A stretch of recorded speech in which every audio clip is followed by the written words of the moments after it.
Pada pertemuan yang lalu, kita telah berdiskusi mengenai bagaimana membuat satu rangkaian untuk menyalakan lampu. Ya, yang selalu saya harus ingatkan bahwa menyalakan lampu itu adalah mewakili untuk melakukan switching on atau menyalakan komponen yang lain. Ya, dalam hal ini mudahnya adalah yang mewakili adalah lampu, tapi untuk mengingatkan kembali yang bahwa yang akan digerakkan itu bisa sistem pneumatik, sistem hidrolik, ya, bahkan mungkin motor listrik. Itu yang umumnya dipakai di dalam sistem kendali. Ya. Dan kalau Anda tahu bahwa itu sebenarnya adalah dasar-dasar dari menggerakkan robot. Ya. Nah, nanti kalau sudah dikembangkan lagi lebih jauh, maka kita bisa mengendalikan sebuah motor, ya, motor stepper. Ya, jadi motor stepper itu bisa memutar atau menggerakkan pada sudut yang kita inginkan berputarnya. Ya. Itu adalah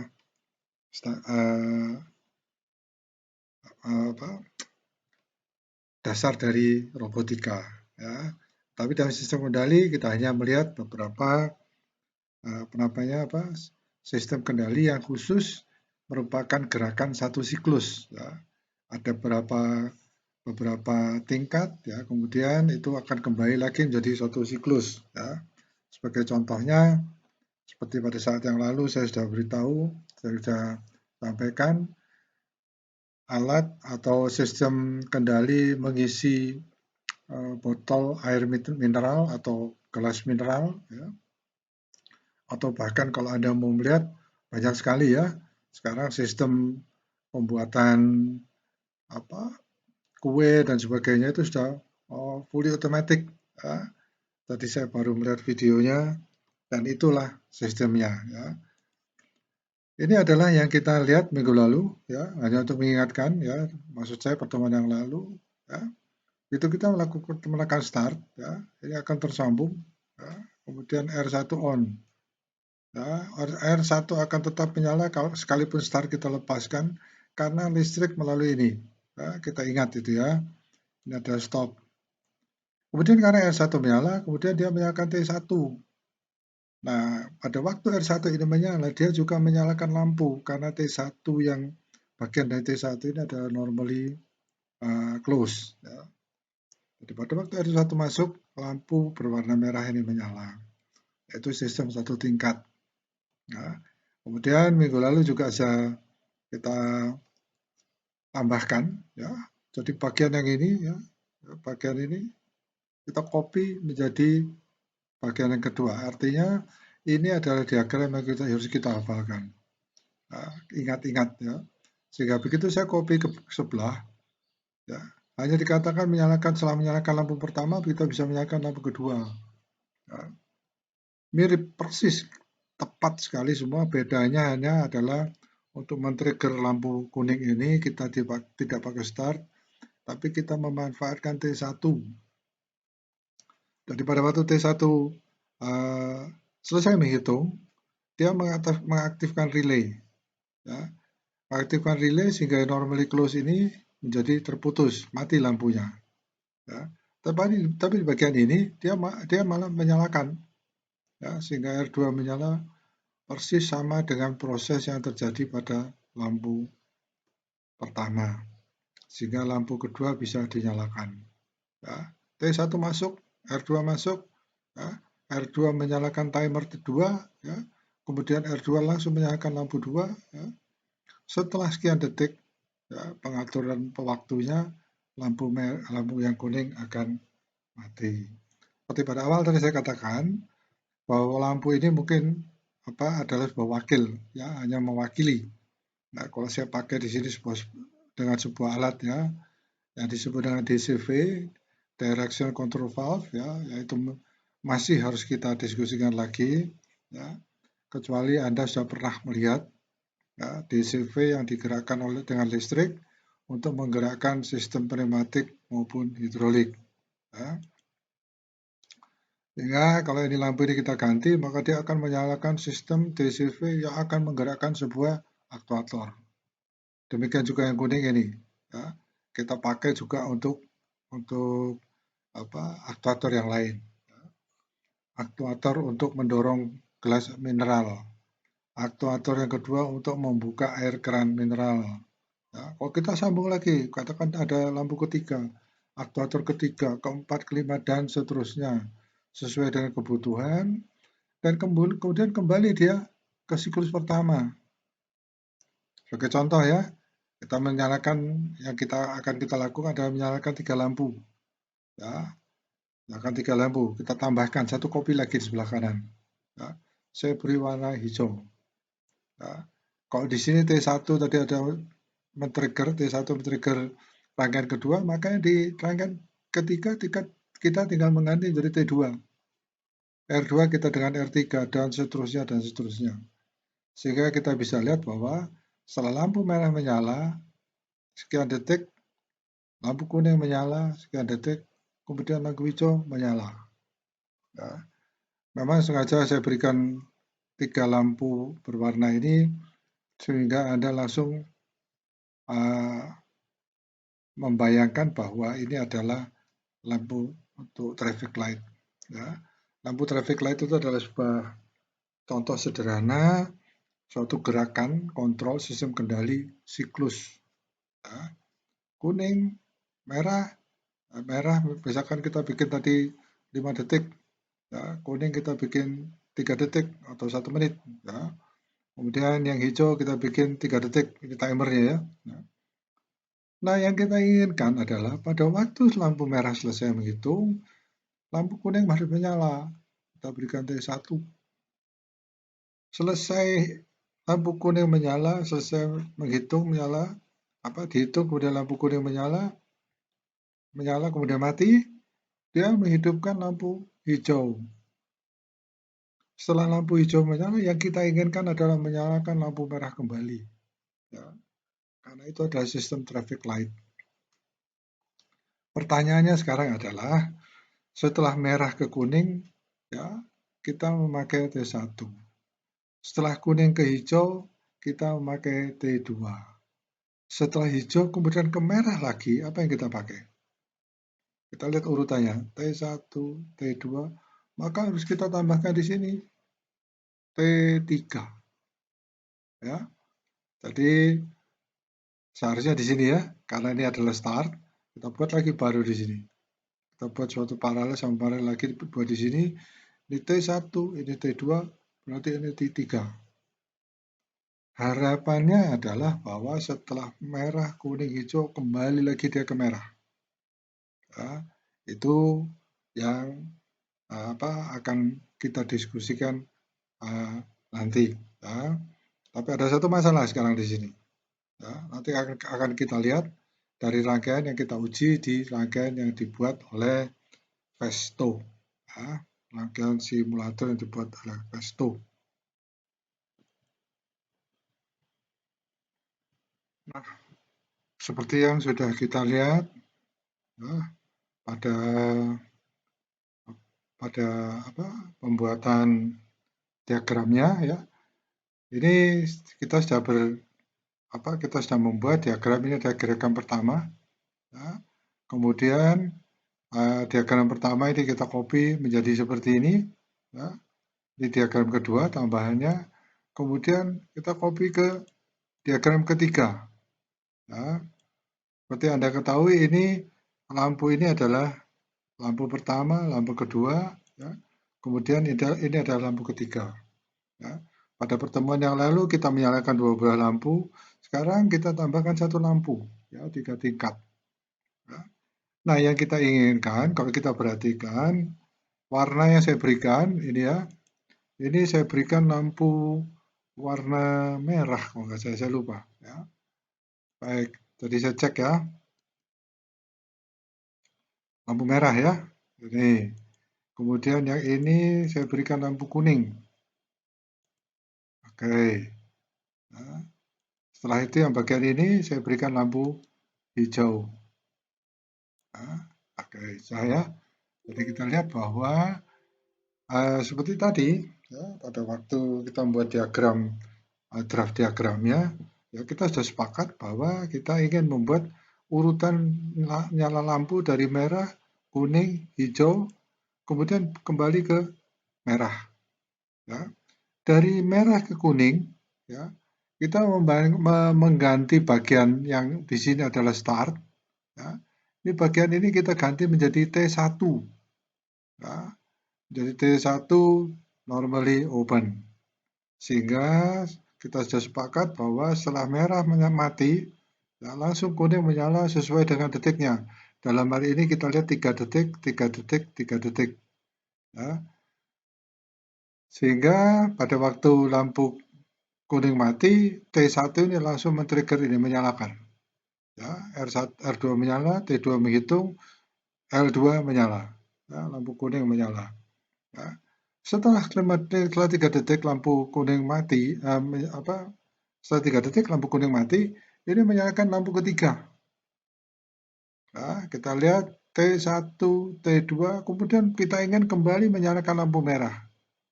Ya, yang kita masukkan adalah T3. T1 di sini ya, di atas R2 ini, terus T2 di atas R3 ini, kembali lagi kita pasangkan T3 di atas R1 ini. Nah, memang sengaja tidak dipasang di sini, ya karena ini tetap dipakai sebagai tombol start. Ya, kita lihat ya, apa yang terjadi dengan rangkaian yang tadi kita sudah sepakati untuk menjadi sebuah rangkaian yang bisa kembali, ya kembali menjadi suatu siklus. Ya. Lampu satu atau merah, kuning, hijau, kembali lagi merah, kuning, hijau. Ya. Ini adalah dasar dari sebuah traffic light. Ya. Juga kita sudah diskusikan tadi bahwa lampu ini adalah sebagai contoh sederhana yang akan nantinya ya, dalam rangkaian kita yang sesungguhnya mungkin dia dipakai sebagai penggerak aktuator seperti CV. Bukan berarti ini bukan rangkaian sesungguhnya, tetapi ini adalah rangkaian untuk traffic light. Ya, kalau kita ingin membuat siklus sebuah mesin perjalanan yang menjalankan beberapa aktuator, ya kita lihat berapa aktuator yang kita pakai, kita buat rangkaian sesuai dengan jumlah aktuator penggerak dalam satu siklus tersebut. Ya. Baik, ya, kita mulai. Sekarang start. Ya. Listrik sudah nyalakan otomatis, kemudian saya tekan start. Ya, kita lihat jari telunjuk sudah berubah, berarti bisa ditekan. Lampu merah menyala, ini lihat ya. Setelah 3 detik lampu kuning menyala. Ya. Setelah 3 detik lampu hijau menyala. Oh, berhenti di sini. Padahal T3 ini nutup sama seperti dengan T1 di sini. Ya, kita ulang. Ya, Anda perhatikan. Pada waktu saya ini kecil sekali kelihatannya tapi terbuka ya, normally open. Ya, kita coba start lagi dari T1 dari start ini. Start. Ya, kita lihat T1 ini akan menutup nanti. Nah, dia menutup kan menyalakan ini. Ini akan menutup. Menyalakan hijau. Ini akan menutup. Oh, berhenti. Nah, ini memang perlu saya sampaikan bahwa saya ulang sedikit. Untuk rangkaian ini bisa siap lagi digerakkan atau siap lagi di-trigger atau dinyalakan, rangkaian ini harus dimatikan dulu. Ya, kita lihat contohnya ya. Kondisinya dia mati pada waktu saya menyalakan listrik. Kondisi mati, tidak ada listrik. Ya, sehingga kalau T3 ini langsung masuk, itu harus ada listrik masuk. Tetapi kalau listrik sudah masuk, ya, ini harus dimatikan. Ya, kita ulang ya. Nyala kan? Nah, relay dan timer ini belum mati. Padahal lampunya sudah mati. Nah, ini lampu juga sudah mati. Ya. Karena ini belum mati, tidak bisa. Ya, misalkan saya ikan dengan stop. Ya, tidak bisa, karena ini semua juga harus selesai kan. Dia tidak bisa lanjut, karena tidak dimatikan. Nah, ini mulai nyala lagi, karena saya bermain dengan stopnya. Ini juga tidak bisa dihitung. Kalau saya matikan stopnya, baru dia menghitung kembali. dan seterusnya. Nah, untuk itu kita harus tahu bahwa rangkaian ini untuk siap dinyalakan kembali sehingga terjadi suatu siklus, rangkaian ini harus dimatikan. Caranya mematikan adalah, ya, kita lihat pada waktu lampu 2 menyala, manfaatkan R2 ini untuk mematikan R1. Ya, kita pasang normally close di sini. Ya, kita pasangkan R1 di sini, R2 di sini, normally close, sehingga pada waktu R2 menyala, R1 ini sudah mati. Ya, oke, kita coba. Ya, kita berikan di sini, kita hapus ya.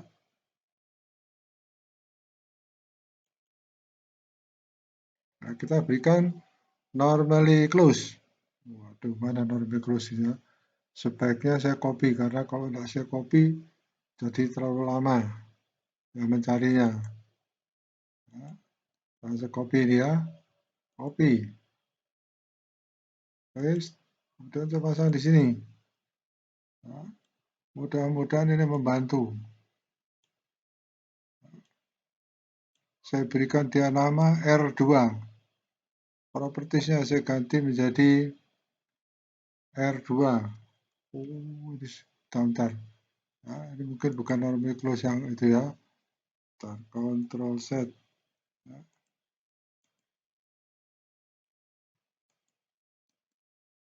Propertiesnya ini adalah R2. Nah, tadi yang saya masukkan adalah kontaknya ya. Properties kosong. Oke. Nah, sehingga kita lihat ini ada R2. Baik, kita coba ya. Mudah-mudahan waktu masih mencukupi ya. Ya, kita start. Ya. Lampu merah menyala. Mati, R1 mati. Ya, kita lihat. Ya. Ini belum mati karena kita baru memberikan R2. Ya. Sebentar. R2.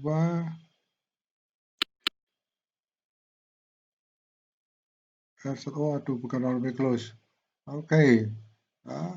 Saya akan mencoba lagi. Ini harusnya adalah normally close untuk R2. Ya. Saya coba lagi. Ya, kita lihat apa kesalahannya. Ya. Start. Ya. Begitu R2 menyala, mati R1 ini. Ya. Oh, tapi R2 belum kembali. R2 harus dimatikan ya. Kalau R2 saya matikan, langsung lampu merah menyala lagi. Ya. Baik. Jadi semua harus lengkap. Ini juga harus dimatikan. Ya. Kalau tidak dimatikan, seluruh siklus tidak akan bisa bergerak. Ya.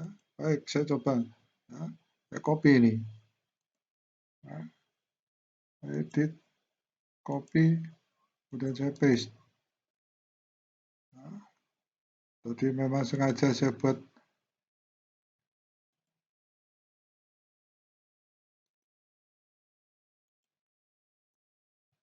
pas paste di sini. Saya pasangkan di sini.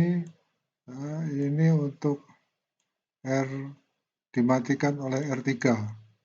Nah, jadi saya ganti menjadi propertiesnya R3. Nah, baik, jadi saya akan pakai lagi ini di bagian sini untuk mematikan R3. Nah, ini harus diputus juga. Nah, saya harus copy. Nah, mana tadi paste? Nah, saya tuliskan di sini menjadi dia dimatikan oleh R1. Nah,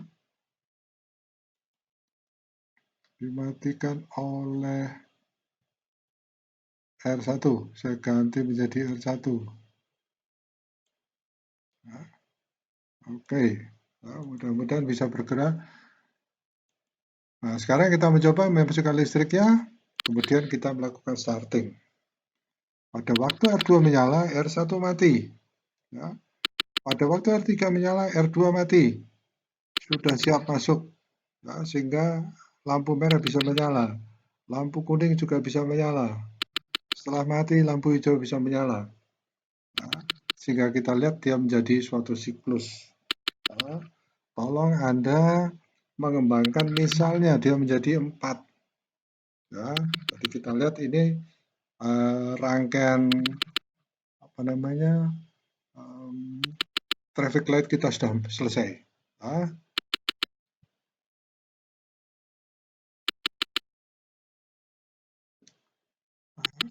Stop di sini, mati. Nah, listrik kita tutup. Nah, baik, itu adalah rangkaian merah, kuning, hijau. Nah, yang ingin Anda mencoba adalah tadi merah, kuning, hijau. Kok dia kembali ke kuning bagaimana caranya? Nah, itu tolong dipikirkan. Kalau traffic light ada yang merah, kuning, hijau, merah, kuning, hijau. Tapi ada merah, kuning, hijau, kuning, merah. Nah, kalau ada kesempatan saya akan mencoba memberikan itu sedikit ya pada Anda supaya Anda bisa menyelesaikannya dengan baik ya.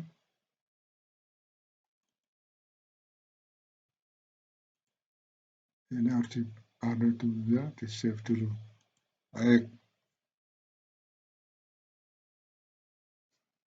Setelah kita melakukan uji ya tadi untuk 3 tingkat penyalaan lampu ya, kita bisa lihat bahwa ini adalah diagram terakhir yang menyebabkan setelah lampu hijau tidak bisa langsung kembali ke siklus awal lampu merah. Ya. Sudah kita ketahui lagi ya bahwa ini adalah diagram dasar. Kita tinggal copy yang ini kedua, kemudian ini yang kita copy yang ketiga. Jadi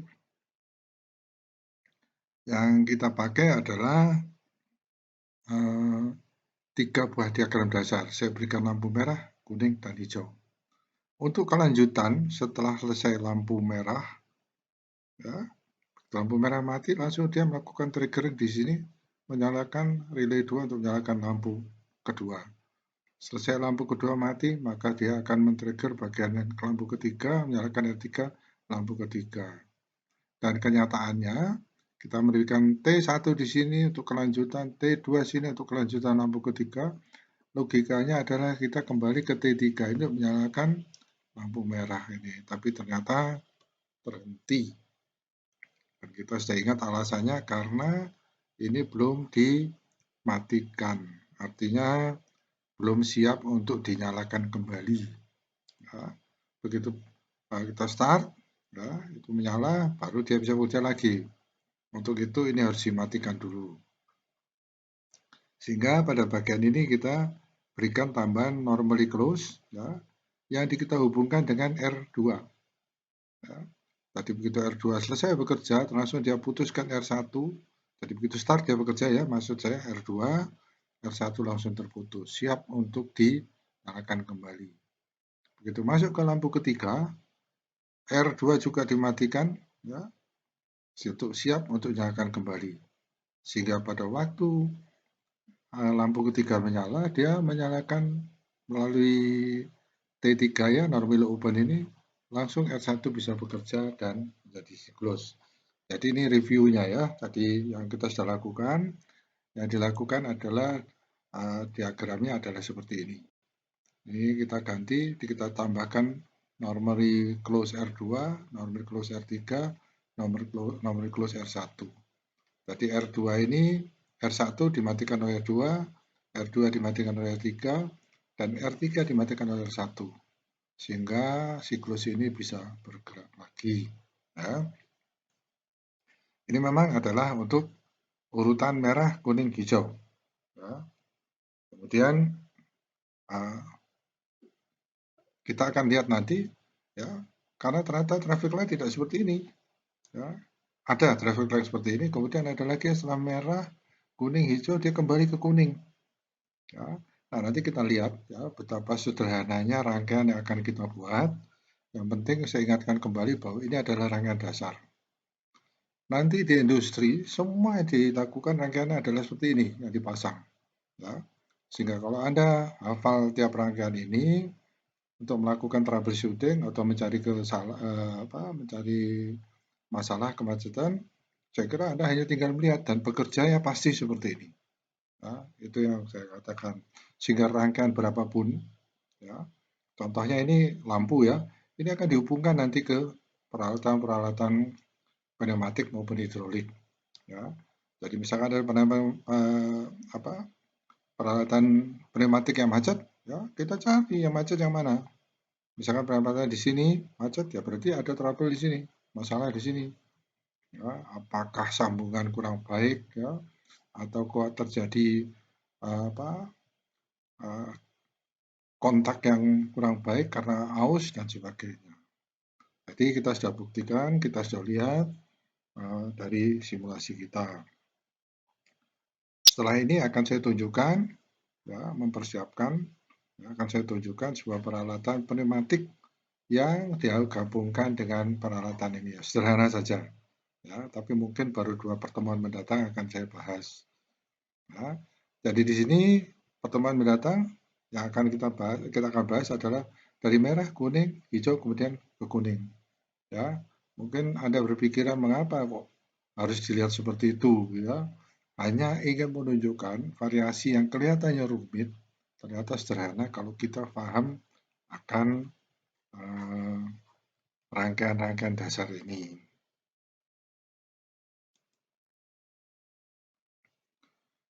Ini rangkaian saya buat ya.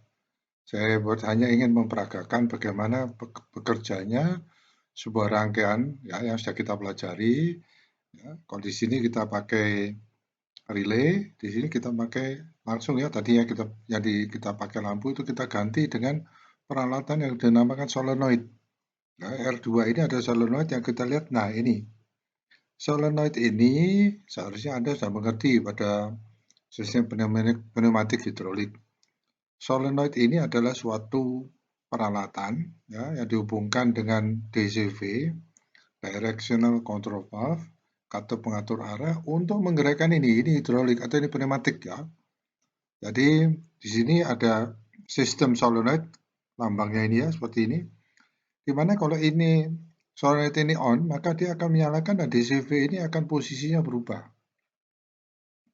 Perubahan posisi DCV ini akan mengakibatkan pergerakan dari aktuator ini. Ya, kita sudah tahu ini rangkaian dasar yang sederhana, ya tanpa timer. Tapi yang ingin saya tunjukkan adalah kalau saya tekan start ini, maka ini akan bereaksi DCV-nya. Ya, itu sebagai contoh aja ya. Nanti akan kita bahas pada pertemuan mendatang. Sebagai contoh ya, ini ada tekanan udara. Ya, tekanan udara masuk, dia akan menekan piston ke sebelah kiri. Ya. Sedangkan bagian yang satunya itu langsung ke udara lepas. Ya, sehingga dia menekan ini langsung pada posisi ini. Ya. Kalau saya tekan secara manual untuk menggerakkan DCV ini kita akan lihat pergerakan dari aktuatornya ya. Nah itu ya, bergerak ke kiri maupun ke kanan. Kalau saya tekan ya, olinya berubah kemari, tekanan oli kemari, sedangkan yang ini terlepas ke udara lepas. Maksud saya ini tekanan udara ya. Ya. Jadi sistem pneumatik dan hidrolik sama, tapi yang di sini dimasuk ada tekanan udara. Ya, kalau saya tekan, ya kita lihat tekanan udara di sebelah sini, yang ini terlepas sehingga pistonnya bergerak ke kanan. Ya. Ini lambang-lambang variabel segala macam itu harusnya Anda sudah kenal pada waktu Anda mengikuti mata kuliah pneumatik hidrolik. Baik, saya tekan start di sini ya untuk menunjukkan hubungan antara rangkaian listrik dengan rangkaian pneumatik. Sebagai contoh aja ya, saya tekan. Kita lihat ada perubahan pergerakan. Ya. Kemudian kalau kita matikan stop, ya solenoid ini akan mati dan akibatnya juga ini akan memindahkan katup pengaturnya sehingga pergerakannya menjadi kembali. Ya, piston akan bergerak kembali. Nah, ini menunjukkan bahwa dengan rangkaian yang kita sudah pelajari kemarin, ya, ini dalam industri adalah seperti ini. Ya, ini dipakai untuk menutup proses mengisi menjalankan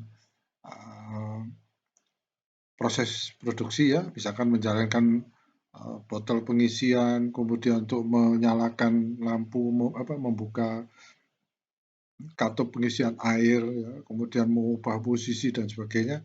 Ini adalah yang dipakai sebagai mekanismenya. Tapi pengaturannya ada pada listriknya. Ya, sekali lagi, ya, begitu tekan stop, tekannya saya itu tekan stop dia kembali. Ya. Nah ini karena ini manual, ya artinya kalau dia apa namanya kontrolnya sebenarnya bukan manual ya, jadi dia berjalan otomatis ya, seperti lampu yang sudah kita kerjakan ya, dia berjalan berputar terus secara siklus. Ya. Ini contohnya yang dipakai adalah manual. Ya, ini adalah tombol normally open, ya, kemudian saya tekan normally close-nya terputus kembali seperti ini. Ya, saya berharap bahwa sistem kendali ini kalau dilanjutkan lagi, Anda sudah paham apa yang akan dilakukan ya. Kalau sempat akan saya jelaskan mengenai pneumatik hidrolik, tapi saya rasa waktunya tidak mencukupi. Ya, tolong Anda review mengenai peralatan ini, tapi kita sudah lihat bahwa sistem kontrol listrik digabungkan dengan sistem pneumatik.